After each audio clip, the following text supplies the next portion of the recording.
अध्याय 16 प्रतिमाओं का क्या हुआ। कितनी अद्भुत जगह है, लूसी चिल्लाई।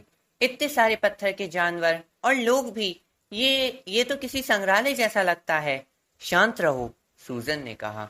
असलन कुछ कह रहा है। वह सचमुच कुछ कह रहा था। वह एक पत्थर के शेर के पास कूद कर गया और उस पर सांस छोड़ी। फिर बिना एक पल गवाए वह लगभग बिल्ली की तरह मुड़ गया, जैसे अपनी ही पूंछ पकड़ने की कोशिश कर रहा हो, और पास खड़े पत्थर के बौने पर भी सांस छोड़ी, जो, जैसा कि तुम याद रखोगे, शेर से कुछ ही कदम दूर पीठ किए खड़ा था।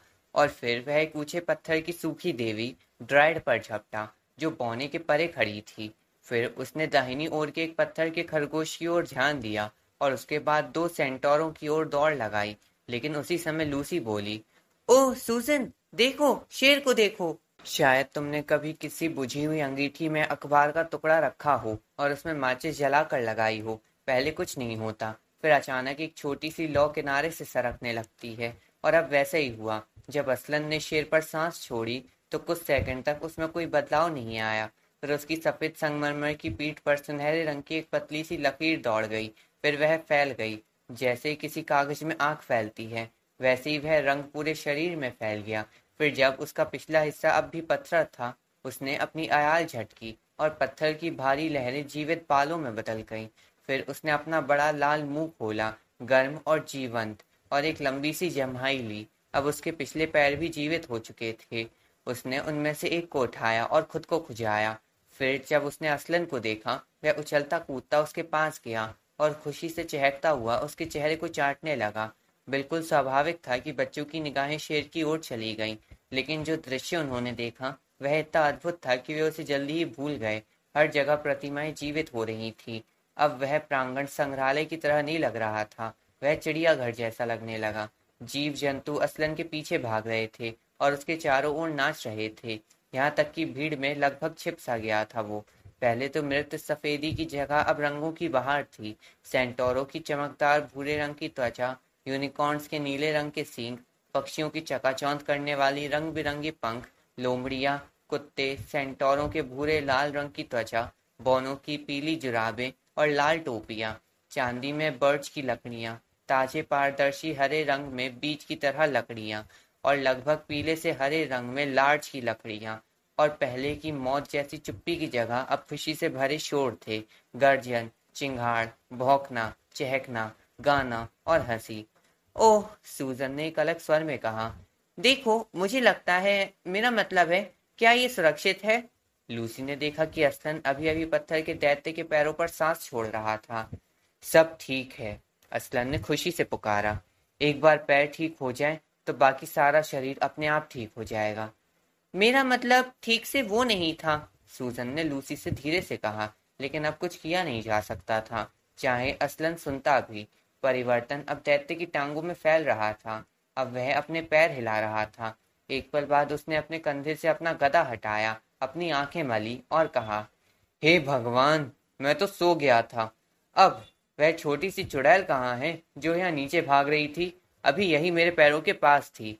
लेकिन जब सबने उसे ऊपर चिल्लाकर बताया कि असल में क्या हुआ था, और जब दैत्य ने अपने कान पर हाथ रखकर सब कुछ फिर से सुनाने को कहा और आखिरकार समझ गया, तब वह झुक गया, जब तक उसका सिर भूसे की ढेरी के बराबर ना हो गया। और उसने बार बार असलन को झुककर सलाम किया। उसके ईमानदार लेकिन कुरूप चेहरे पर मुस्कान फैल गई। अब इंग्लैंड में अच्छे भी प्रकार के दैत्य बहुत ही दुर्लभ हैं, और अच्छे स्वभाव वाले दैत्य तो और भी कम हैं। इसलिए 10 में से 9 बार आपने कभी किसी दैत्य को मुस्कुराते नहीं देखा होगा। वह दृश्य देखने लायक होता है। अब इस महल के अंदर चलो, असलन ने कहा। सभी लोग तेजी से चलो, ऊपर और नीचे की मंजिलों में और मेरी महिला के कक्षों में। कोई कोना मत छोड़ना। कौन जानता है, कोई कैदी कहीं छिपा हो सकता है। और फिर वे सब भीतर दौड़े और कुछ मिनटों तक उस अंधेरे भयानक बासी पुराने महल की खिड़कियां खुलने और हर किसी की आवाजें गूंज रही थीं। काल कोठरियों को मत भूलना। इस दरवाजे में मदद करो। यहाँ एक छोटी घुमावदार सीढ़ी है। ओह सुनो, यहाँ एक कंगारू है, असलन को बुलाओ। परंतु यहाँ तो बदबू है। जाल वाले दरवाजों से सावधान। इधर ऊपर आओ, यहाँ ऊपर कई और हैं। लेकिन सबसे अच्छी बात तब हुई जब लूसी ऊपर की ओर दौड़ते हुए चिल्लाई, असलन, असलन, मैंने मिस्टर टर्मनस को ढूंढ लिया। ओह जल्दी आओ। एक पल बाद लूसी और वह छोटा फॉन एक दूसरे का हाथ पकड़कर खुशी से गोल गोल घूमने लगे। वह छोटा जीव पत्थर की मूर्ति बनने से बिल्कुल भी खराब नहीं हुआ था और लूसी की बताई हर बात में बहुत रुचि ले रहा था। लेकिन अंत में चुड़ैल के किले की तलाशी खत्म हुई। पूरा महल अब खाली था। हर दरवाजा और खिड़की खुली थी और उजाला और मीठी बसंत की हवा उन अंधेरे और बुरे स्थानों में भर गई थी जिन्हें इसकी सबसे ज्यादा जरूरत थी। मुक्त की गई सभी मूर्तियों की भीड़ फिर से प्रांगण में लौट आई और तभी किसी ने, शायद टमनस ने, पहली बार कहा, लेकिन हम बाहर कैसे निकलेंगे? क्योंकि असलन तो कूदकर अंदर आया था और दरवाजे अब भी बंद थे। वो हो जाएगा, असलन ने कहा और फिर अपने पिछले पैरों पर खड़ा होकर वह दैत्य की ओर जोर से चिल्लाया, हे ऊपर वाले, तुम्हारा नाम क्या है?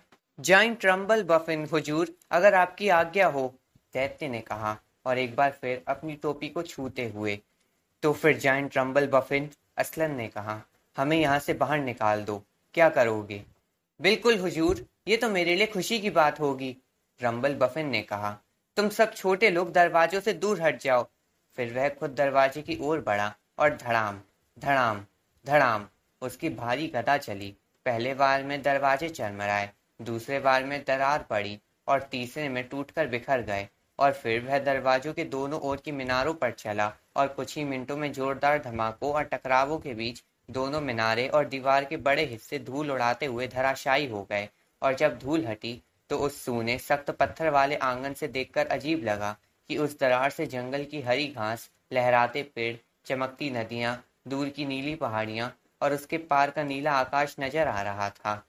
हे भगवान, मैं तो पूरी तरह पसीना पसीना हो गया, दानव ने कहा, जो किसी बड़ी रेलगाड़ी की तरह फुफकार रहा था। ये सब तो बस इसलिए है क्योंकि मैं लंबे समय से कसरत से दूर रहा हूँ। क्या तुम दोनों लड़कियों के पास रुमाल जैसा कुछ है? हाँ है, लूसी ने कहा और अपनी उंगलियों के बल खड़ी होकर रुमाल जितना ऊंचा उठा सकती थी उठा दिया। धन्यवाद छोटी बिटिया, जाइंट रंबल बफिन ने कहा झुकते हुए। अगले ही पल लूसी को थोड़ी घबराहट हुई क्योंकि उसने खुद को दानव की उंगलियों और अंगूठे के बीच हवा में उठा हुआ पाया।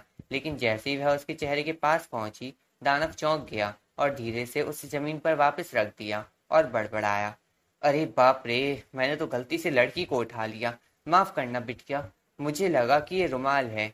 नहीं नहीं, लूसी ने हंसते हुए कहा, ये रहा रुमाल। इस बार उसने सही रुमाल उठाया, लेकिन वह दानव के लिए उतना ही छोटा था जितना तुम्हारे लिए एक मीठी गोली हो सकती है। जब लूसी ने देखा कि वह बड़े आदर से उसे अपने बड़े लाल चेहरे पर रगड़ रहा था तो बोली, मुझे डर है कि ये आपके किसी काम का नहीं है मिस्टर रंबल बफिन। नहीं नहीं, ऐसा नहीं है, दानव ने विनम्रता से कहा, कभी इससे बेहतर रुमाल नहीं मिला, बहुत बढ़िया, बहुत उपयोगी, मैं बता नहीं सकता कितना अच्छा। कितना अच्छा दानव है ना? लूसी ने मिस्टर टमनस से कहा। हाँ बिल्कुल, फोन ने उत्तर दिया, बफिन्स परिवार हमेशा से ही ऐसा रहा है, नार्निया के सबसे सम्मानित दानव परिवारों में से एक। शायद बहुत होशियार नहीं, मैंने किसी दानव को कभी होशियार नहीं देखा, लेकिन एक पुराना खानदान है, परंपराएं हैं इनके पास। अगर वो दूसरे किस्म का होता तो चुड़ैल उसे कभी पत्थर नहीं बनाती। इसी समय असलन ने अपने पंजे ताली की तरह बजाए और चुप्पी मांगी। हमारा काम अभी खत्म नहीं हुआ है, उसने कहा, और अगर हमें चुड़ैल को रात से पहले हराना है तो हमें तुरंत युद्ध स्थल पर पहुंचना होगा। और हम लड़ाई में भी शामिल होंगे, है ना महोदय? सबसे बड़े सेंटोर ने पूछा। बिल्कुल, असलन ने कहा, और अब जो तेज नहीं भाग सकते, जैसे बच्चे, बौने और छोटे जानवर, वे उन पर सवारी करेंगे जो तेज दौड़ सकते हैं, जैसे शेर, सेंटोर, यूनिकॉर्न, घोड़े, दानव और गरुड़। जो सूंघने में अच्छे हैं वे शेरों के साथ सबसे आगे रहेंगे ताकि युद्ध का स्थान ढूंढ सके। चलो जल्दी करो, अपनी जगह तय करो। और फिर बहुत सी हलचल और जयकारों के साथ उन्होंने अपनी जगह ले ली। सबसे ज्यादा खुश वह दूसरा शेर था जो इधर उधर दौड़ता रहा मानो बहुत व्यस्त हो, लेकिन असल में वह सबको ये बताने में लगा था। तुमने सुना? असलन ने कहा, हम शेर, मतलब वह और मैं, हम दोनों। यही बात मुझे असलन में अच्छी लगती है, कोई घमंड नहीं, कोई दूरी नहीं रखता, हम शेर। वह तब तक ऐसा करता रहा जब तक कि असलन ने उसकी पीठ पर 3 बौने, एक सूखी परी, 2 खरगोश और एक शाही लाद नहीं दिए। तब जाकर वह थोड़ा शांत हुआ। जब सब तैयार हो गए, असलन को सबकी सही जगह पर पहुंचाने में सबसे ज्यादा मदद एक बड़ा भेड़िया कर रहा था। वे सब किले की दीवार में बने उस रास्ते से निकल पड़े। शुरुआत में शेर और कुत्ते हर दिशा में सूंघते रहे। फिर अचानक एक बड़े शिकारी कुत्ते को गंध मिल गई और उसने भौंककर संकेत दिया। उसके बाद किसी ने समय नहीं गंवाया। जल्दी ही सारे कुत्ते, शेर, भेड़िए और दूसरे शिकारी जानवर नाक जमीन से लगाए तेजी से दौड़ने लगे और बाकी सब आधे मील तक उनके पीछे पीछे दौड़ने लगे। ये शिकार का दृश्य किसी अंग्रेजी फॉक्स हंट जैसा लग रहा था, लेकिन इससे भी बेहतर, क्योंकि बीच बीच में कुत्तों की आवाजों के साथ शेरों की गर्जनाएं और कभी-कभी असलन की भयंकर गूंजती गर्जना भी सुनाई दे रही थी। वे तेज से तेज भागते जा रहे थे, क्योंकि गंध अब ज्यादा स्पष्ट हो चुकी थी। और तभी, जब वे एक संकरी मुड़ती हुई घाटी के अंतिम मोड़ पर मुड़े, लूसी ने तमाम शोरगुल के बीच एक और अजीब सी आवाज सुनी। वह आवाज थी चीखों, चिल्लाहटों और धातु के धातु से टकराने की। फिर वे घाटी से बाहर आए और लूसी ने सब समझ लिया।